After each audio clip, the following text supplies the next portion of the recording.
Salut à tous, aujourd'hui une nouvelle vidéo sur la chaîne et on va parler d'EditorX. EditorX c'est un outil qui va vous permettre de créer des sites internet mais également des sites e-commerce sans avoir besoin de coder.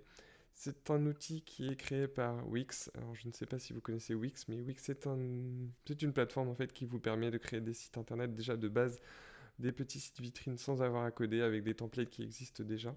Et là on va un petit peu plus loin avec EditorX, on va pouvoir modifier pas mal de choses, utiliser des thèmes, créer des thèmes, enfin, créer vraiment quelque chose de dynamique, de vivant et de très riche sans avoir à coder. Et je vais vous en parler tout de suite dans cette vidéo. Première chose à savoir sur EditorX, c'est que c'est un outil qui est très récent comparé à Bubble ou des autres outils comme Webflow. C'est qu'il a été lancé en février 2020. Donc en fait, c'est un outil qui va certainement évoluer encore un petit peu et donc il risque d'y avoir des changements sur l'interface, sur le business model et il se peut également peut-être que l'outil soit abandonné si le nombre de clients n'est pas assez suffisant. Je viens de me connecter du coup sur EditorX et j'arrive sur la première page en fait qui est de choisir un template.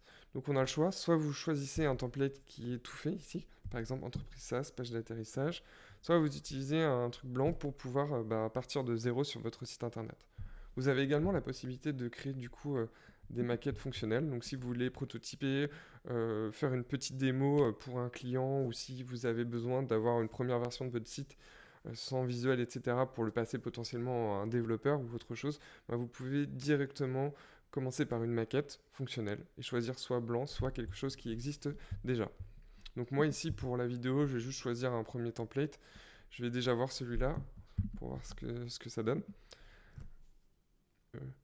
Donc en choisissant ce template, on arrive directement sur la prévisualisation et on voit déjà que l'interface est plutôt épurée, plutôt simple, plutôt agréable en fait. On voit quand même que on sait que là on est sur la visualisation du site, on a la barre d'outils ici, c'est assez propre et le thème est franchement très réussi. Je trouve ça magnifique. Je trouve que pour avoir vu des outils no-code, parfois les thèmes sont pas forcément incroyables.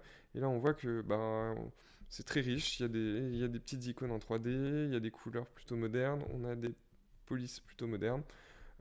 On peut également voir qu'on a la version tablette de visible et la version mobile. Et on peut également réorienter facilement pour voir à peu près au niveau responsive comment ça se passe. Donc pour l'instant, je trouve que l'outil est plutôt simple, en tout cas à première vue.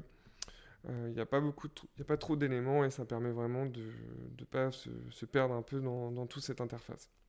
Alors première chose, dans les fonctionnalités, donc on voit qu'on peut ajouter des éléments et il y a déjà des éléments qui sont déjà prédéfinis, pré-créés où on n'a plus qu'à modifier certaines choses directement. Donc là on voit qu'on peut ajouter des images, des galeries, des répéteurs, des structures, euh, un petit élément pour les liens sociaux très facilement. On a pas mal d'autres éléments, donc on a des sections qui sont déjà prédéfinies pour s'inspirer, on n'a plus qu'à les modifier. Donc c'est plutôt agréable d'avoir déjà des pré-templates qu'on peut modifier rapidement, facilement, sans avoir à s'embêter. On a également certaines boîtes vides là, voilà, pour mettre en page des boutons par exemple. On a certaines boîtes également pour mettre en page des boutons, donc là on peut avoir des boutons ronds, des boutons carrés, etc.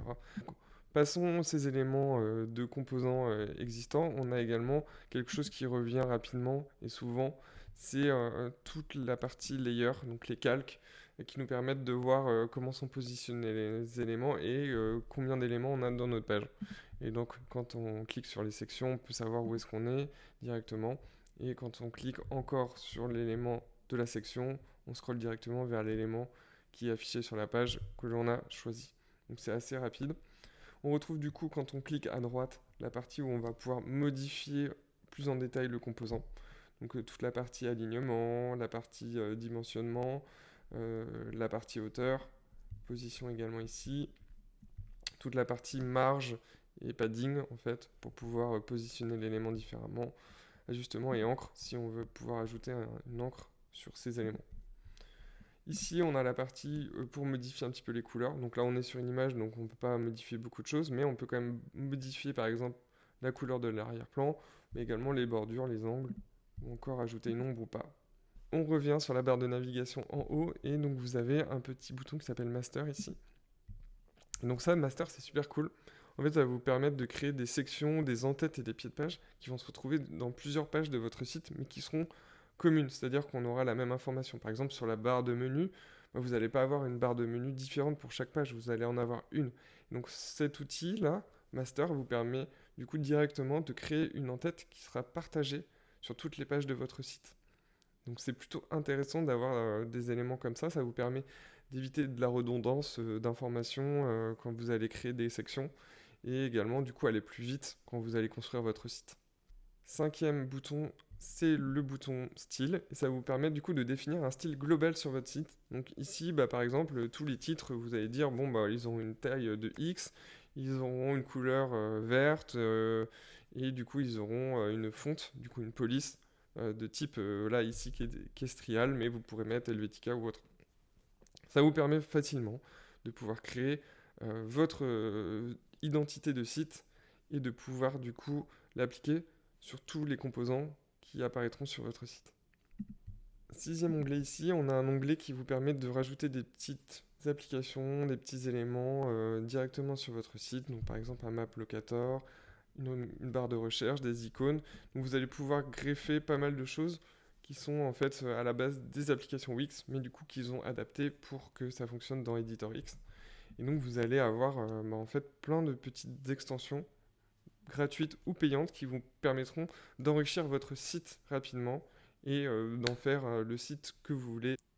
Dernier bouton ici qu'on va voir, c'est le bouton ici gestionnaire de contenu qui va vous permettre du coup de créer du contenu sur votre site. Donc par exemple des collections. Donc je sais pas si vous suivez la formation que je fais actuellement sur Adalo, mais du coup une collection ça va être une petite base de données où vous allez pouvoir stocker je sais pas, des produits si vous avez un site e-commerce ou potentiellement d'autres choses. Si vous avez un site vitrine, vous allez présenter peut-être vos réalisations et vous allez les stocker dans des collections. Et ces collections du coup seront accessibles sur toutes les pages du site et vous allez pouvoir créer du coup des petites sections avec la donnée, la base de données et les informations présentes dans la base de données de votre site. Autre chose également intéressante, c'est que vous pouvez également faire appel à un développeur si vous avez besoin de quelques petits éléments en plus sur Editor X. Et donc vous avez un mode développeur ici qui vous permet du coup de modifier certaines choses, de faire communiquer du coup votre site avec des API et vous passez directement en mode éditeur, mode développement. Et ça vous permet du coup de facilement aller modifier certaines choses.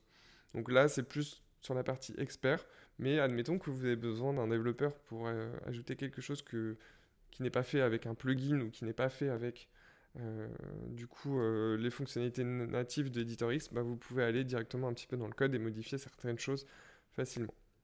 C'est un mode qu'il faut plutôt ne pas trop toucher si vous ne connaissez pas, puisque vous risquez de potentiellement faire casser votre site ou faire bugger des choses. Donc je ne vous conseille pas si vous ne connaissez pas du tout le code, mais sachez que vous avez quand même un outil pour faire un petit peu de développement avec du code. Petit aperçu sur le prix également pour Editor X, puisque c'est important aussi. Alors là, ça n'apparaît pas, mais vous avez quand même une version gratuite. On peut mettre en ligne un site, mais avec un nom de domaine du coup Editor X. Mais sinon, vous avez du coup plusieurs abonnements. On est autour de 20, 30 à 40 euros par mois.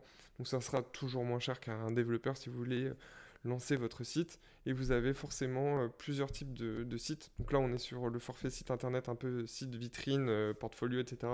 Mais vous avez également un forfait business et e-commerce ici que vous pouvez voir, qui commence à 26,40 euros par mois. Chose importante également avec Editor X, c'est que vous avez accès à l'Académie X. L'Académie X, qu'est-ce que c'est en fait? C'est une page, c'est un site qui vous permet d'accéder à des cours pour maîtriser de plus en plus l'outil Editor X.